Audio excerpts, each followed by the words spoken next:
प्रार्थना थी जो प्रभु यीशु मसीह पिता से कर रहे थे।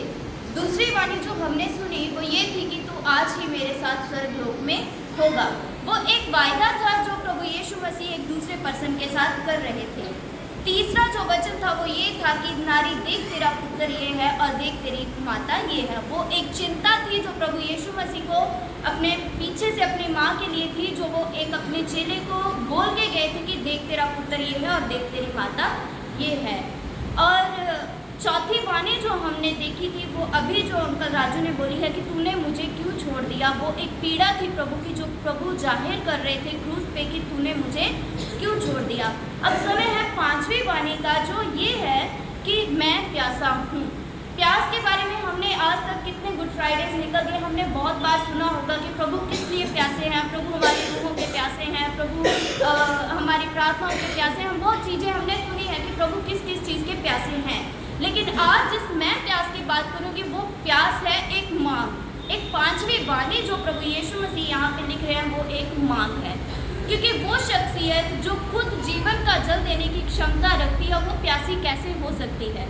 जब हम देखें यूहन्ना 4:10 में जब हम देखते हैं कि सामरी स्त्री से उसने पानी मांगा तो सामरी स्त्री ने उसको बोला कि तू यहूदी होकर मुझसे पानी कैसे मांग सकता है। तो उसने बोला कि तू अगर मुझसे मांगती तो मैं तुझे जीवन का जल देता। तो एक वो शख्सियत जो हमें जीवन का जल देने की क्षमता रखती है खुद प्यासी कैसे हो सकती है। तो ये पहली बात जो हम प्रभु के वचन में से देखेंगे वो ये है, जब हम पढ़ते हैं भजन संहिता उसका 42 अध्याय उसकी 2 आयत, कोई भी अगर निकाले तो प्लीज़ जल्दी से पढ़ दो। भजन संहिता उसका 42 अध्याय उसकी 2 आयत कि प्रभु यीशु मसीह किन चीज़ों के प्यासे थे।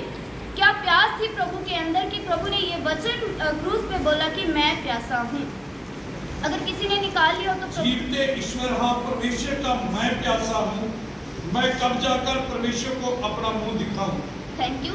यहाँ पे लिखा है कि जीवते ईश्वर प्रभु का मैं प्यासा हूँ कि मैं कब जाकर प्रभु पिता को अपना मुंह दिखाऊं। जो प्यास थी वो प्रभु यीशु मसीह के अंदर ये थी कि मैं कब जाकर परमेश्वर को अपना मुंह दिखाऊं। हमें जब एक्साइटमेंट कब होती है, जब हमें कोई काम दिया हो या टीचर ने दिया हो या किसी और ने दिया हो, जब वो काम पूरा हो जाए तो हमारे अंदर एक एक्साइटमेंट होती है कि हम कब जाके उसको मिले और फटाफट उसको बताए कि हमने ये काम कर दिया है। तो प्रभु यीशु मसीह के अंदर वो एक प्यास थी कि हाँ जो काम मुझे दिया गया था, जो उद्धार का काम मुझे दिया गया था मेरे पिता के द्वारा, वो अब मेरा पूरा हो गया है। अब मेरे अंदर वो प्यास है।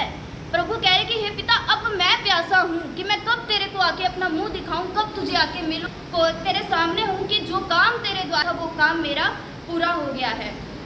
वो एक योजना जो उद्धार की योजना के साथ प्रभु यीशु मसीह इस दुनिया में आए थे, वो उद्धार की योजना पूरी हो चुकी थी और प्रभु अब चाहते थे कि मैं जल्दी से जाकर अपने पिता को मिलूं और पिता को अपना मुंह दिखाऊं। ये पहली जो बात है, मतलब पहली जो प्यास थी वो प्रभु यीशु मसीह की ये थी कि मैं कब जाके अपने पिता से मिलूं या कब जाके अपने पिता को अपना मुंह दिखाऊं। ये पहली प्यास थी प्रभु यीशु मसीह की। उस काम का जो अंत था, जो पिता ने अपने बेटे को दिया था, वो उस काम का अंत मसीह की मृत्यु से था। और वो जो मृत्यु थी अब वो काम पूरा हो चुका था। अब उस जो काम था उस काम का अंत था, यीशु ने मतलब उस काम का समापन का समय आ चुका था। इसलिए प्रभु ने अंत में कहा कि मैं प्यासा हूँ। आज हम देखते हैं कि हमारे अंदर कितनी प्यास है प्रभु को मिलने की या पिता को मिलने की, या कोई काम हमें जो परमेश्वर के द्वारा दिया गया है वो काम हम पूरा करके हमारे अंदर कितनी लगन है कि हम जल्दी से जाके अपने पिता से मिले। कितनी लगन है हमें ये सोचना है, मैं ज़्यादा लंबा नहीं करूँगी, छोटा छोटा बोलूँगी, कि हमें ये देखना है कि हमारे अंदर कितनी प्यास है कि जो काम प्रभु हमें दे रहे हैं या पिता हमें दे रहे हैं वो हम कब तक पूरा करके और प्रभु को जाके अपने मिलने की प्यास को पूरा करें। हमें देखना है कि हमारे अंदर वो प्यास है भी या नहीं है, कब तक हमें उस प्यास का अनुभव होगा, ये हमें सोचना है आज। दूसरी बात जो हम परमेश्वर के वचन में से देखते हैं वो ये है, दूसरा वचन जब हम पढ़ते हैं भजन संहिता 119 उसकी 131 आयत, अगर कोई भी निकाल ली तो जल्दी से पढ़ दो। भजन संहिता 119 131 ये प्रभु की दूसरी प्यास है जो प्रभु मांग कर रहे हैं, क्रूस पे मांग कर रहे हैं। क्योंकि मैंने बोला था कि प्यास का मतलब ये नहीं कि पानी, अगर कोई प्यासा होता तो वो ये बोलता है कि मुझे पानी दे दो या मुझे पानी पीना है, मुझे एक गिलास पानी दे दो। वो ये नहीं कहेगा कि मैं प्यासा हूँ, वो ये मांगेगा कि मुझे एक गिलास पानी दे दो। अब दूसरी प्यास की तरफ अगर हम देखें तो क्या प्यास थी जो प्रभु की थी, पढ़ेंगे भजन संहिता। मैं मुंह खोल कर हाँफने लगा, मैं मुंह खोल कर हाँफने लगा, क्योंकि मैं तेरी आज्ञाओं का प्यासा था। क्योंकि मैं तेरी आज्ञाओं का प्यासा था। प्रभु मुंह खोलकर हाँफने लगा। प्रभु ने वहाँ ये लिखा हुआ कि मैं मुंह खोलकर हाँफने लगा क्योंकि मैं तेरी आज्ञाओं का प्यासा था। क्या आज्ञाएं हैं जो प्रभु ने दी हुई थी जिनकी वजह से प्रभु यीशु मसीह प्यासा था? क्या आज्ञा, ये बात हम अपने ऊपर लेके कौन सी आज्ञाएं हैं जिनके आज हम प्यासे हैं? क्या कोई आज्ञाएं हैं जिन्हें हम जानते हैं कि हम प्यासे हैं? हम क्यों प्यासे हैं? किन आज्ञाओं के हम प्यासे हैं? क्या आज्ञाएं प्रभु ने हमें दी है? उन आज्ञाओं की तरफ हमने ध्यान देना है। मैं लंबा नहीं करूंगी क्योंकि आज्ञाओं को आप खुद ढूंढिएगा वचन में से कि कौन सी आज्ञाएं हैं जो प्रभु ने हमें दी है या पिता ने हमें दी है कि हम उन आज्ञाओं के प्यासे हैं। वचन में वैसे तो बहुत सारी आज्ञा है, जैसे मलाकी 3:10 में लिखा हुआ है कि अपने दशमांश मेरे भंडार में लेके आओ, अपने पड़ोसी से प्यार करो। ये आज पहले भी कोट करवाई थी पादरी साहब ने। और भी आयतें लिखी हुई कि अपने पड़ोसी से अपने समान प्रेम करो। सबसे बड़ी आज्ञा ये है कि अपने शत्रुओं से अपने समान प्रेम करो। तो ये आज्ञाएं हमें देखनी है कि हम इन आज्ञाओं के लिए कितना प्यासे हैं, कि हम इन आज्ञाओं को क्या अपने जीवन में अपना रहे हैं, इन आज्ञाओं को हम मान रहे हैं।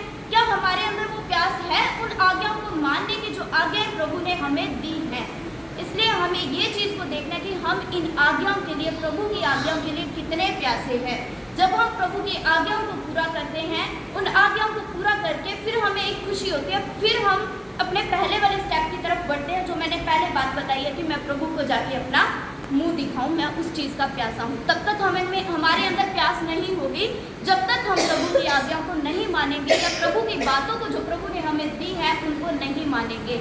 एक और आयत कोट कही थी अंकल राजू ने कि प्रभु यीशु मसीह ने जब बपतिस्मा लिया तो स्वर्ग से मतलब पवित्र आत्मा उतरा और प्रभु यीशु परमेश्वर ने ये बात बोली कि ये मेरा प्रिय पुत्र है जिससे मैं अति प्रसन्न हूँ। तो वो भी एक आज्ञा थी पिता की बेटे के लिए कि जाके बपतिस्मा ले। तो पिता उस बच्चे से प्रसन्न होता है जो उसकी आज्ञाओं को पूरा करता है। ठीक है, आज हमें देखना है कि हम अपने पिता को कितना प्रसन्न कर रहे हैं, हम कितनी उसकी आज्ञाओं को मान रहे हैं, कि हम हमारे अंदर वो प्यास उठ रही है या नहीं उठ रही कि हम जाके प्रभु पिता से अपना मुंह दिखाएं या पिता से अपना मिलाप करें। तीसरी बात जो मैं प्रभु के वचन में से तुम्हें बताऊंगी वो है मत्ती 28 उसकी 19 आयत। मत्ती उसका 28 बाब उसकी 19 आयत में है कि तीसरी मांग प्रभु की क्या थी, क्या प्यास थी प्रभु की। मत्ती उसका 28 बाब उसकी 19 आयत। इसलिए तुम जाओ, सब जातियों के लोगों को चेला बनाओ और उन्हें पिता और पुत्र और पवित्र आत्मा के नाम से बपतिस्मा दो। इसलिए तुम जाओ और सब जातियों को चेला बनाओ और उन्हें पिता पुत्र और पवित्र आत्मा के नाम से बपतिस्मा दो। ये प्रभु की तीसरी मांग थी जो परमेश्वर की एक प्यास थी। वो एक मांग के रूप में वो कह रहे हैं कि तुम जाकर और सब जातियों को अपना चेला बनाओ। आज हम देखें कि हम कितना दूसरी जातियों को चेला बना रहे हैं, कितना हम एक अन्य जाति को अपने चर्च में लेके आ रहे हैं, कितना हम दूसरे लोगों के जीवन को बचा रहे हैं, कितनी रूहों को हमारे तरफ से हम बचा रहे हैं। हम आपस में भी ठीक हैं या नहीं हैं? वैसे पहले हम अपने चर्च में देखें तो हम आपस में भी ठीक नहीं हैं। हम दूसरों को कैसे लेके आएंगे? पहले हम सबसे पहले अपने आप को ठीक करें, अपने आप को प्रभु के योग्य बनाएं, अपने आप में इतनी प्यास लेके आए कि हम जाके पिता से मिलने वाले हो सके। फिर हम किसी और पर्सन को अपने चर्च में ला सकते हैं या प्रभु से जोड़ सकते हैं कि हम प्रभु की आज्ञा को पूरी कर सकते हैं। ये प्रभु की आज्ञा है, प्रभु की मांग है कि तुम जाकर दूसरी जाति के लोगों को चेला बनाओ। वो देखना हमें है कि हम किस प्रकार से दूसरे लोगों को अपने चर्च में लेके आ रहे हैं, किस प्रकार से हम आपस में रह रहे हैं, किस प्रकार से हम दूसरी जातियों को बचा रहे हैं, वो हमें देखना है। आज का वचन जो मेरा मतलब जो यही था कि हमारे अंदर जो प्यास है वो प्रभु के लिए कितनी प्यास है ये सोचना हमें है। पहली बात जो हमने प्रभु के वचन में से देखी थी वो ये थी कि जीवते ईश्वर का मैं प्यासा हूँ कि मैं कब जाकर पिता को अपना मुंह दिखाऊं। पहली बात जो हमने सीखी वो ये है कि जीवते परमेश्वर के वचन का मैं प्यासा हूँ कि मैं कब जाकर पिता को अपना मुंह दिखाऊं। ये हमें अपने जीवन में देखना है कि हमारे अंदर वो प्यास कब उत्पन्न होगी कि हम ये बात बोल सके, कब हम उस लायक बनेंगे कि हम ये बात बोल सके कि हम पिता को जाकर अपना मुंह दिखाएं या पिता को जाकर मिले। क्या हम इस लायक हैं कि हम पिता को अपना मुंह दिखा सके? वो हमें देखना है कि हमारी जिंदगियां उस मुकाम पे हैं या उस लायक हैं कि हम पिता को अपना मुंह दिखा सके। दूसरा वचन जो हमने देखा था कि मैं मुंह खोलकर हाँफने लगा क्योंकि मैं तेरी आज्ञाओं का प्यासा था। देखना वो हमें है हमारे जीवन में कि हम प्रभु की आज्ञाओं के लिए कितने प्यासे हैं, कितना हम उसकी आज्ञाओं को पूरा कर रहे हैं। आज्ञाओं को पूरा करेंगे तो परमेश्वर प्रसन्न होगा, तो हमारे अंदर ऑटोमेटिकली एक एक्साइटमेंट आएगी कि हम जाके पिता को अपना मुंह दिखाएं। तीसरा वचन जो हमने सीखा है वो ये है कि तुम जाकर सब जातियों को अपना चेला बनाओ और पिता पुत्र और पवित्र आत्मा के नाम से बपतिस्मा दो। वो देखना हमें है कि हम आपस में कैसे रह रहे हैं और दूसरी जातियों को अपने चर्च में कैसे लेके आ रहे हैं। ये अब सब बातें हमारे अपने ऊपर है कि हम किस प्रकार परमेश्वर से अपना नाता बनाते रहते हैं, किस प्रकार हम अपनी प्यास को बढ़ा सकते हैं। आज के लिए इतना काफी है। प्रभु आप सबको आशीष दे।